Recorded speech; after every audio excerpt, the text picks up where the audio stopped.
ಮತ್ತು ಜನವರಿ 26ರಂದು ನಮ್ಮ ದೇಶವು ಗಣರಾಜ್ಯೋತ್ಸವ ಆಯಿತು. ನಮ್ಮ ದೇಶ 1947 ಆಗಸ್ಟ್ 15ರಂದು ಸ್ವಾತಂತ್ರ್ಯವನ್ನು ಹೊಂದಿತು. ನಮ್ಮ ದೇಶವನ್ನು ಹೇಗೆ ಮುನ್ನಡೆಸಬೇಕೆಂಬ ಕಲ್ಪನೆ ಇರಲಿಲ್ಲ. ಅದು ದಿಕ್ಸೂಚಿಲ್ಲದ ಹಡಗಿನಂತೆ ಆಯಿತು.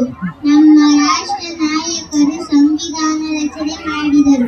ಸಂವಿಧಾನ ರಚನೆ ಮಾಡಲು 2 ವರ್ಷ 11 ತಿಂಗಳು 18 ದಿನ ಬೇಕಾಯಿತು.